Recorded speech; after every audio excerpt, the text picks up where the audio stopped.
Criminals in this town used to believe in things. Honor. Respect. Look at you. What do you believe in, huh? What do you believe in? I believe whatever doesn't kill you simply makes you stranger. Huh. Kind of reminds me of something one of my friends told me. What was it again? What doesn't kill you just isn't finished yet. Oh yeah, that's it.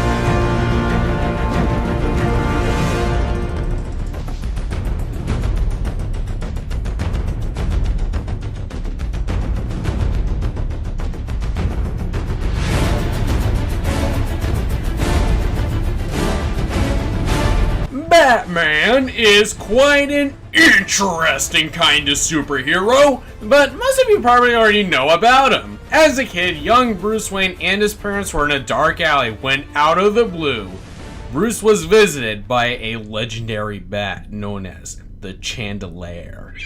It swooped down from the shadows and bit him right in the face and even his neck.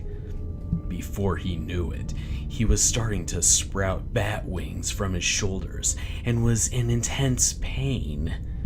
Whenever he spoke, he would start making screeching sounds which terrified everyone, and soon his wings were fully developed and was able to move them in a flapping motion, granting him flight. Today, he reigns above the skies during the night, flying, hunting, and making that awful screeching sound, sending fear and chills into everyone in Gotham City. No one knows what happened to the Chandelier, but he's out there, somewhere, to transform another innocent soul into the bad abomination that Bruce himself became. Or maybe a criminal killed Bruce's parents in an alley and made a costume based on one of his fears to put fear into criminals, and only comes out during the night to stop criminals without killing them. In 1966, Leslie Martinson directed the very first live-action Batman movie, and everybody was like... Then in 1989, Tim Burton directed Batman, which everybody was like... Then, in 1992, Burton directed Batman Returns, which everybody was like. Then, in 1995, Joel Schumacher directed Batman Forever, which everybody was like. And then he directed Batman and Robin in 1998, which everybody was like. So, obviously, Batman needed a bit of a break. In 2006, a director known as Christopher Nolan took his shot at trying to make Batman cool again. In comes Batman Begins, which had a bit of a mixed reaction from the audience. It was cool to see Batman back again, but the film had a few problems with it. Some say it focused way too much on Wayne's backstory on a superhero who is supposed to be mysterious. Some people were a bit annoyed because one of Batman's best villains, known as the Scarecrow, was in it, but not for very long. People had an issue with the action scenes because of way too much shaky cam. But it did well enough for Nolan to pull a Burton and a Schumacher and try to make a sequel that would be bigger and better 2 years later in 2008, known as The Dark Knight. Is Christopher Nolan the anti-Burton and Schumacher and able to make a Batman sequel that is just as good or even better than the first? Or does he deserve to be hit with a bat for making this?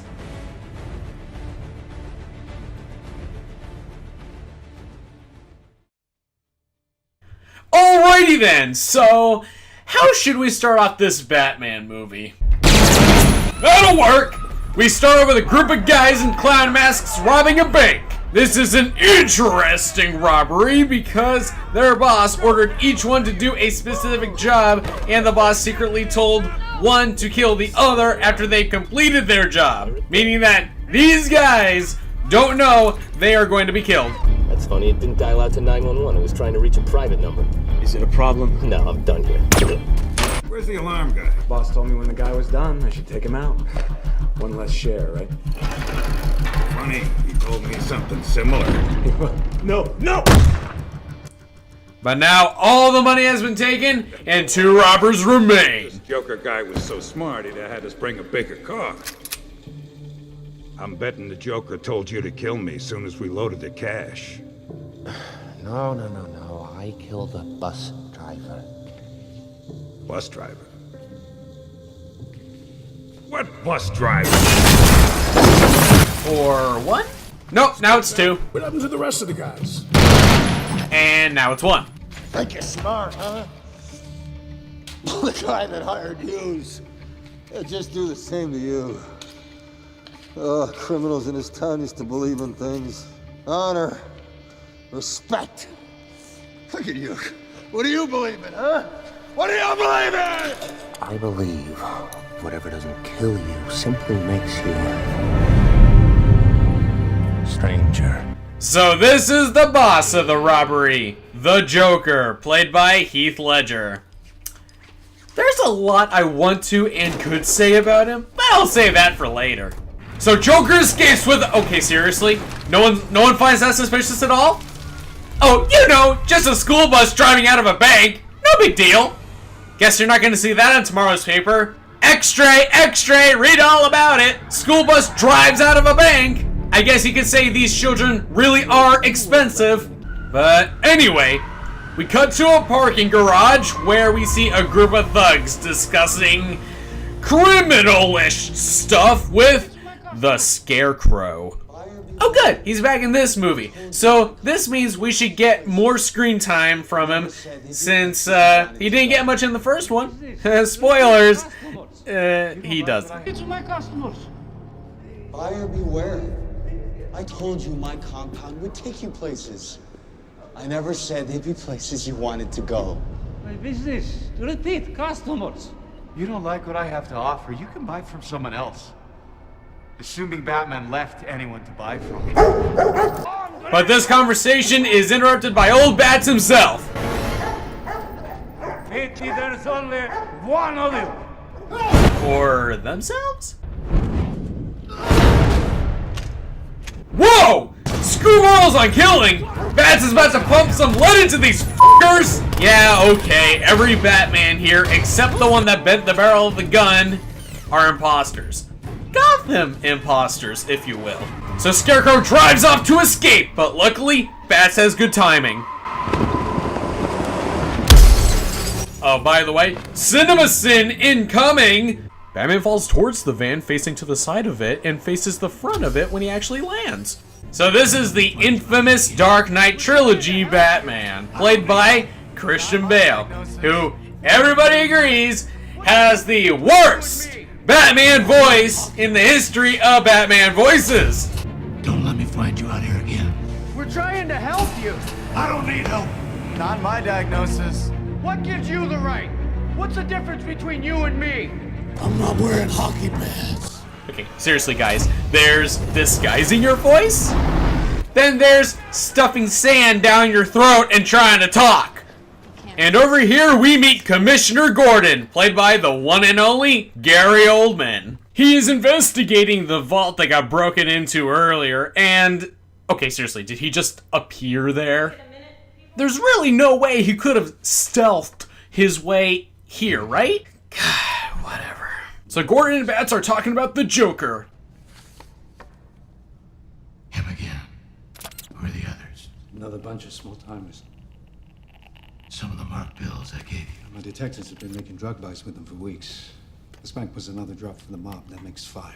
We found the bulk of their dirty cash. Time to move in. I'd have to hit all banks simultaneously. SWAT teams, backup. What about this Joker guy? One man or the entire mob. He can wait. When the new DA hears about this, he'll want in. Do you trust him? It'll be hard to keep him out. And here is this Stubborn as you are. No. No. How the hell did he just exit unnoticed? I mean, maybe I just don't give Bats enough credit as a superhero. I mean, when I think of superhero, I think of laser beams firing out their butts, able to fly without help of a machine, shooting fireballs, going invisible, 40 years of darkness, earthquakes, volcanoes, and squeezing the jelly from your eyes. I don't think of dressing up in a bank and just walking in and out of a doorway. But anyway, we cut to a courtroom where we are introduced to a few characters. Rachel, played by Maggie Gyllenhaal, and Harvey Dent, played by Aaron Eckhart. Dent is a character who makes all of his decisions by flipping a coin, which is important to remember for later. Oh yeah, you want to flip a coin to see who leads? It's my father's lucky coin. As I recall, it got me my first date with you. I wouldn't leave something like that up to chance. I don't. I make my own luck. So he is solving some case involving this guy, Salvador Maroni, and... Hostile? I see you hostile. Okay, dude. 1, pretty slow on pulling the trigger. And 2, how did no one, including the judge, not see that he had a gun on him? It's not like he was cleverly hiding it. It was right on his lap. God, whatever. Dent and Gordon meet up and they have a little chat about the banks. And I just gotta say, these two keep your attention very well. Lightly irradiated bills. Fancy stuff for a city cop. Have help? We liaise with various agencies. Save it, Gordon. I want to meet him. Official policy is to arrest the vigilante known as Batman on sight.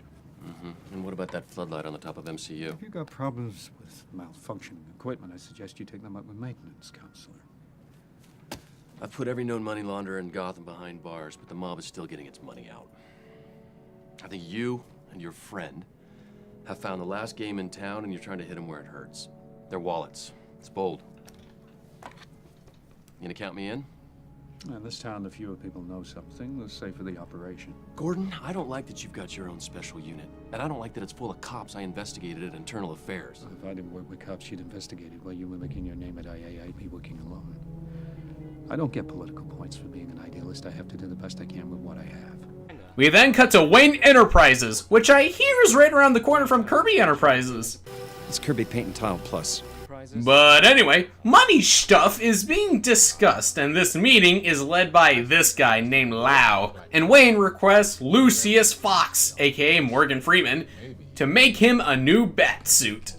One that's more flexible, possibly electrifying to the touch, and explosion-proof. Okay, maybe they don't do that last one, but man, wouldn't that be so convenient? So Bruce, Rachel, Harvey, and this chick named Natasha or whatever meet up at this restaurant, and they are talking about heroes and what Gotham has become. Gotham City is proud of an ordinary citizen standing up for what's right.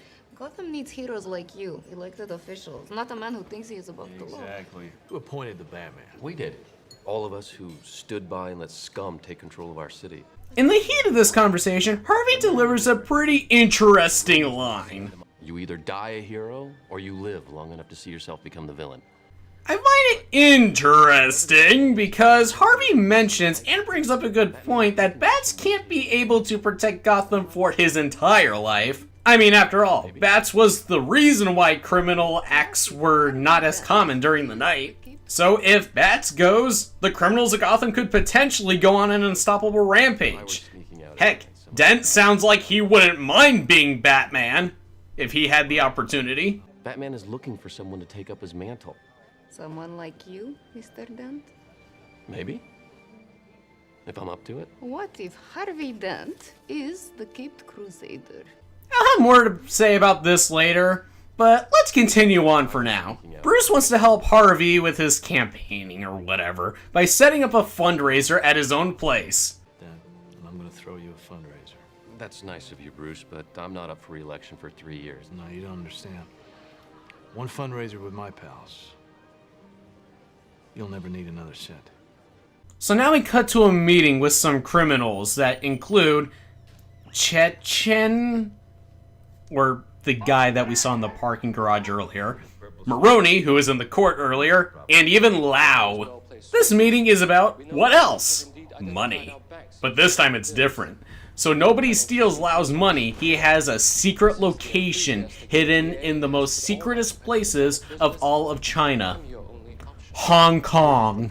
And that's why he's on a TV screen. He's on a private jet on his way to Hong Kong. No one can know but me. If the police were to gain leverage over one of you, everyone's money would be at stake. What stopped them getting to you? I go to Hong Kong, far from dense jurisdiction, and the Chinese will not extradite one of their own. How soon can you move the money? I already have. For obvious reasons, I couldn't wait for your permission. Rest assured. This conversation is going fine until...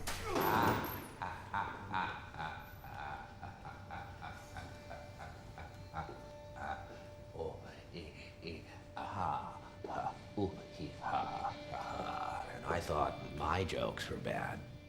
So the tables are turned a bit, and they decide to hear what Joker has to say. Now, there's quite a bit I wanted to talk about him earlier, but there wasn't that much screen time of him to really talk about. But this is where I can really start delving into this character. This has got to be one of my favorite villains of all time. This Joker specifically, though. This is why I find him to be the best Joker to ever exist. Or rather, to have existed. I know why you choose to have your little group therapy sessions in broad daylight. I know why you're afraid to go out at night. The Batman. See, Batman has shown Gotham your true colors, unfortunately. Dent, he's just the beginning. What do you propose? It's simple. We kill the Batman. If it's so simple, why haven't you done it already?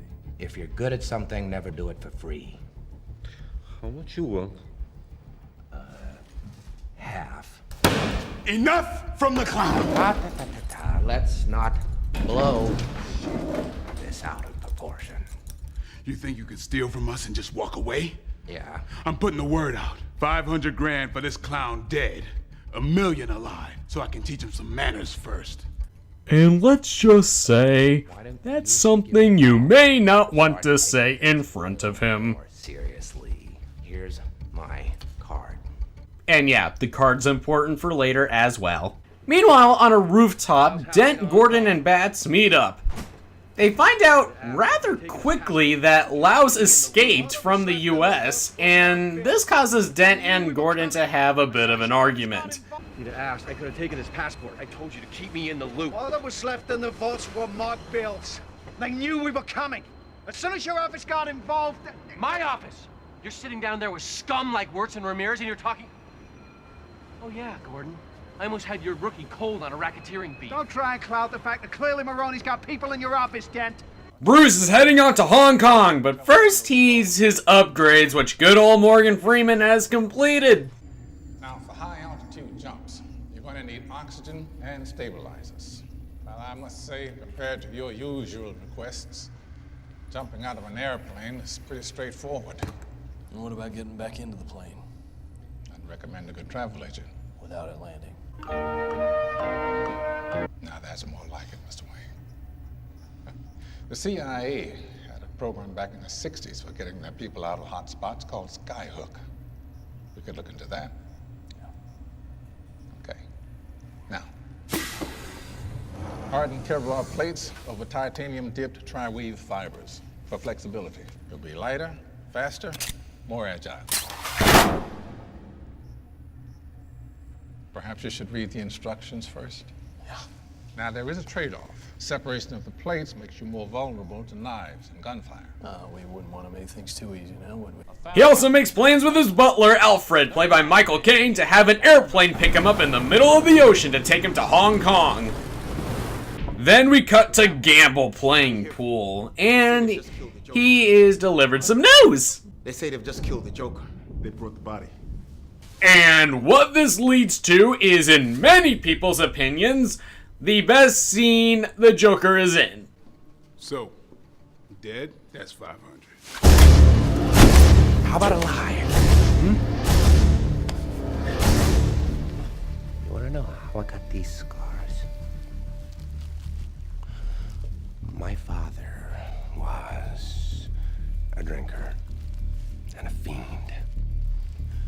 one night, he goes off crazier than usual. Mommy gets the kitchen knife to defend herself. He doesn't like that. Not one bit. So, me watching, he takes the knife to her, laughing while he does it. He turns to me and he says, "Why so serious?" He comes at me with the knife. "Why so serious?" He sticks the blade in my mouth. Let's put a smile on that face.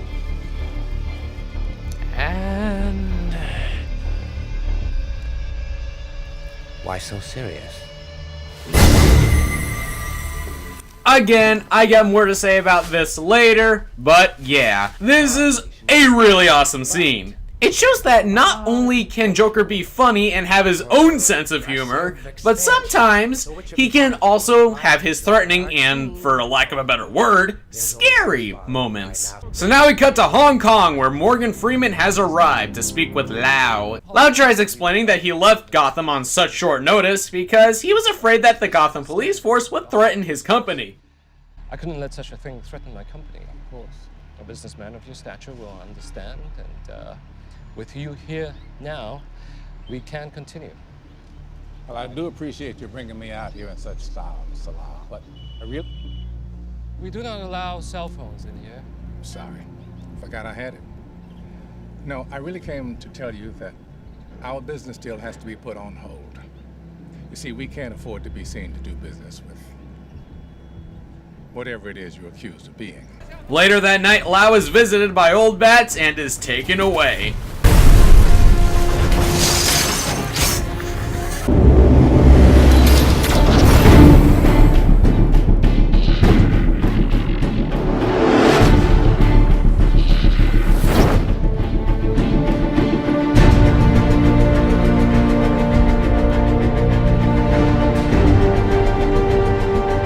While he's in this holding cell, Rachel interrogates Lau to try to get him to hand over his money, but insists that they take his clients instead.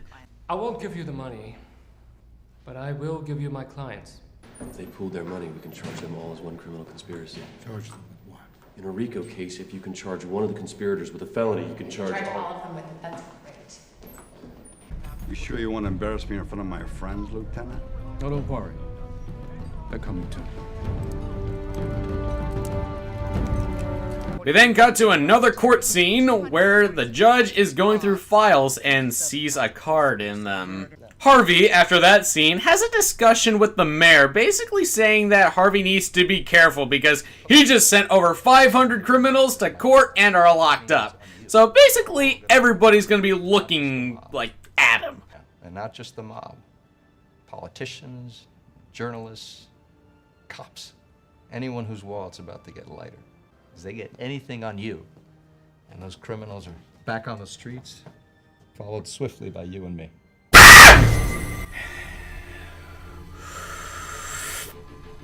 Okay. So, a Batman imposter has been hung with both Joker makeup and a Joker card. And we see some footage of what happened on the TV at Wayne's place. Be aware, the image is disturbing.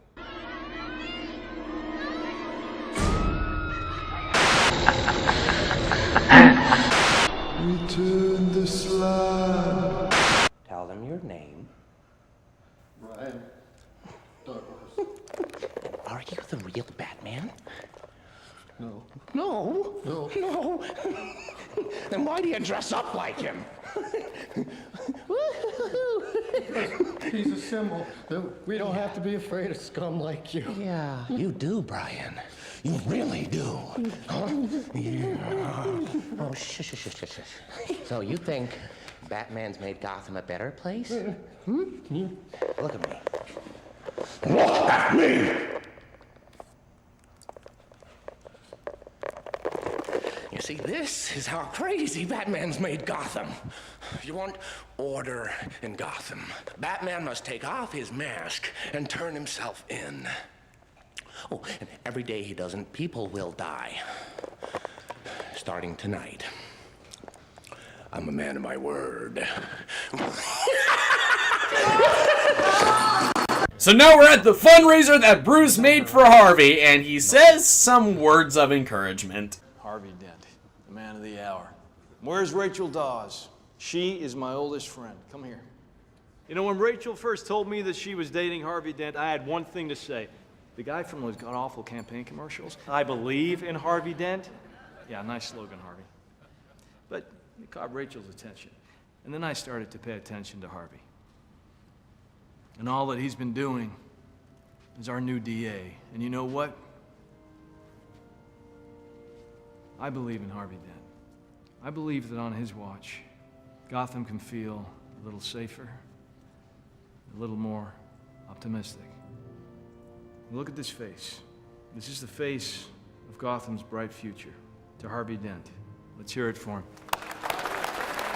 So now two scenes are cutting back to back. This one, which is Harvey basically asking Rachel to marry him, and one where Gordon is trying to locate the judge from earlier.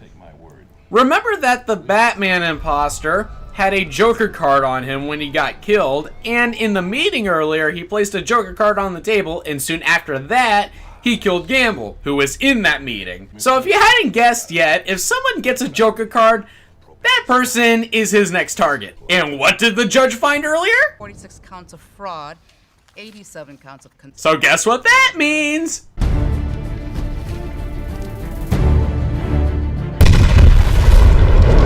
Sir, the Joker card had traces of your DNA on it.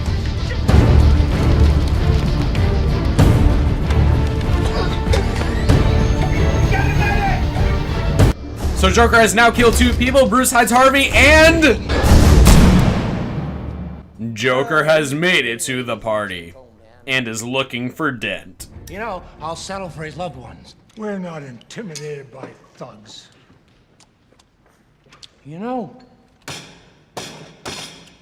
you remind me of my father.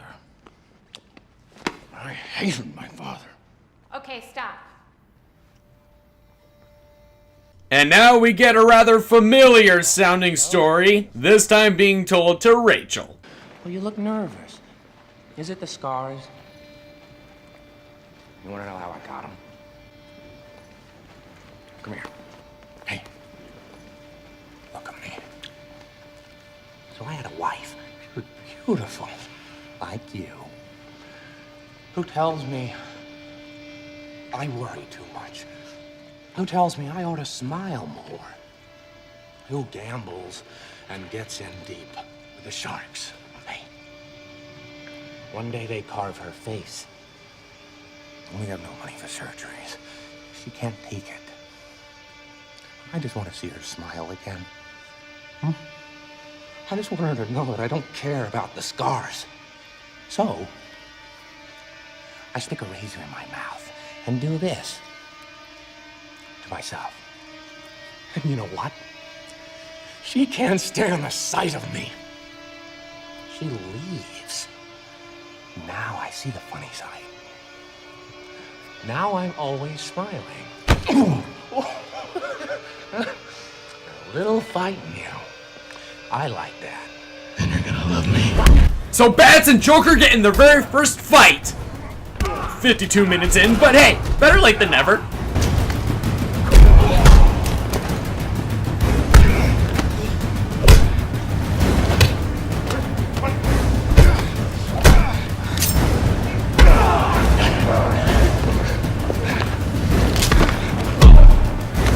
This fight seems to be going well until... Drop the gun. Oh, sure. You just take off your little mask and show us all who you really are.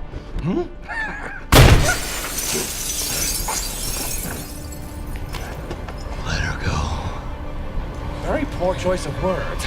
Seriously, Bats? Why would you say that to a mass murderer who's hanging someone you care about out the window? Superhero? More like super, I'm gonna get you in even more danger than you deserve to be in. Oh. Even though this fall should have technically caused more injury than that, Rachel is saved.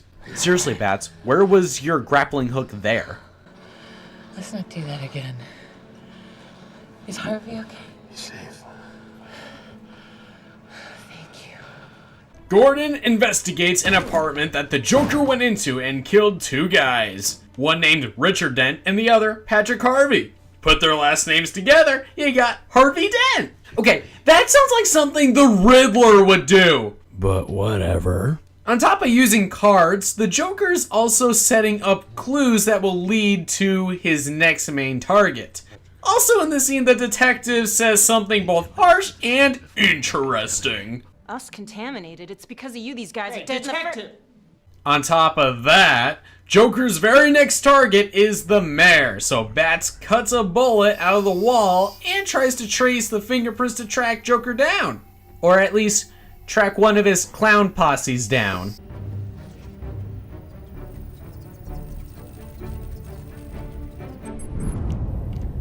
And there's the thumbprint he left when he pushed the round in the clip. Bruce and Alfred find an apartment number that is really close to a funeral that is being held for the commissioner that died earlier, which the mayor is in. And Bruce heads off to the apartments to see if anyone's there. During the funeral, Gordon and the Gotham police are looking high up at the apartment windows to see if there's any sign of Joker. But they just don't see him. Oh, Joker's here. But the police aren't looking at the right elevation. He happens to be located a little bit lower. What was that? What happened? They took our guns. Uniforms.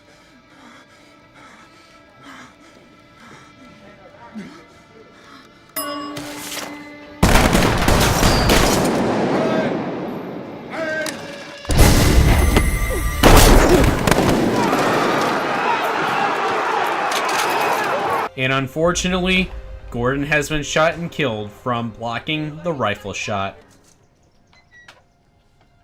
Ma'am, I'm afraid I must inform you of an extremely unfortunate event. I'm very, very sorry to tell you this, but your husband has perished from the Joker, who shot him right in the frickin' rifle. Fuck. Ma'am, I'm afraid I must inform you of an extremely unfortunate event. I'm very, very sorry to tell you this, but your husband has perished from the Joker, who shot him right in the chest with a friggin' rifle. Anyway, this crazy guy is suspicious to Dent and takes him to a secret location to interrogate him. And this is where Dent starts using his coin in an aggressive way. You don't think I will? You don't think I will? No.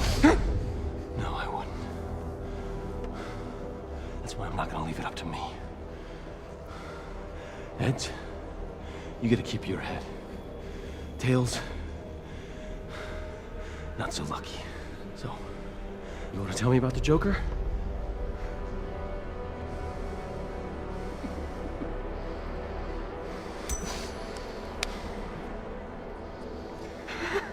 Let's go again. I don't know anything! I don't! You're not playing the odds, friend. Let's do it again. Okay, so this place is kind of secret. So we're not gonna get any information out of this guy because he's a paranoid schizophrenic. Dent is freaking out because Joker might be targeting Rachel next and Batman's not really doing anything about it. And if that wasn't enough, Bat seems to have given up a little bit and tries to make Dent the next savior of Gotham. You're the symbol of hope I could never be. Your stand against organized crime is the first legitimate ray of light in Gotham in decades. If anyone saw this, everything would be undone. All the criminals you pulled off the streets would be released, and Jim Gordon will have died for nothing. You're gonna hold a press conference tomorrow morning. Why? No one else will die because of me. Gotham's in your hands now. You can't. You can't give in. You can't give in! But will Batman actually give in? Is Rachel actually the next target? Where will Joker strike next? And what other antics will he commit? And where exactly is that chandelier? Oh shit, it's right there. Find out next time in The Dark Knight, Part 2.